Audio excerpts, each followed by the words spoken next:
Right now, the union representing Hilton Bayfront hotel workers says its members have overwhelmingly ratified a new contract that includes a 20% pay raise. The FDA is expected to announce today that it is authorizing COVID vaccine booster shots for people who are immunocompromised. That means a third dose for people who receive the Pfizer or Moderna vaccine. Starbucks bathrooms may start closing across the country after a string of complaints about indecent activity. Company officials say they received multiple in-house reports where staffers reported drug users by customers and the general public on Starbucks property. And police are also investigating a shooting at a child's party. 3 men were shot, and right now, no one is in custody. It happened on the front lawn of a home in the Webster neighborhood. Well, students at UC San Diego are remembering a fellow student who died after a fall on campus over the weekend. The Dixie Fire is continuing its path of destruction in Northern California this morning. It has now burned more than 500,000 acres. The Dixie Fire is the largest single wildfire in California history. It is 30% contained. Power company PG&E admitted a power line may have played a role in sparking the fire.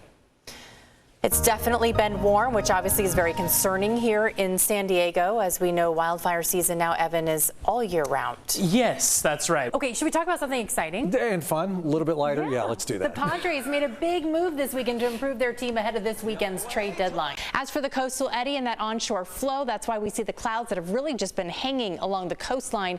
They didn't clear a whole lot yesterday, and we're going to see that pattern continue for a couple of more days. As we get to the end of the week, things will dry out, things will warm back up, and hopefully some of these clouds will start to move offshore. But you can see the clouds moving in those overnight hours, stretching a little farther inland, and again, that's helping keep our temperatures along the beaches cool. Right now, we're in the mid-60s along the coast. Poway 59, Ramona 58. Look at Julian already, 81 degrees. This gives you a sense of just how warm the mountains and deserts have been, not too far behind Borrego Springs, which right now is 89 degrees. And here on this picture, you could really get a sense of that cooling along the coast due to that onshore flow. That's keeping temperatures in the mid-70s today, and then they quickly elevate as we get inland. 91 in Escondido, Ramona 93. Julian probably grateful to not be in the triple digits today. Borrego Springs 113. The City Council will consider the financial assistance program tomorrow night. We are told it is expected to pass. Once it does, $16.8 million will be available for residents here in Chula Vista who have directly been impacted by COVID-19. Evening, everyone. Hey, we know we all love to get new perks at the office, right? Well, this canine unit is extremely deserving of these new amenities. And I talked to our 4-legged officers today, and they told me they give it 2 paws up. And this is where they love to come every day. They would rather be here than be at home. Police canine handler Todd Bankhead has been with his partner Edgar for a year and a half now.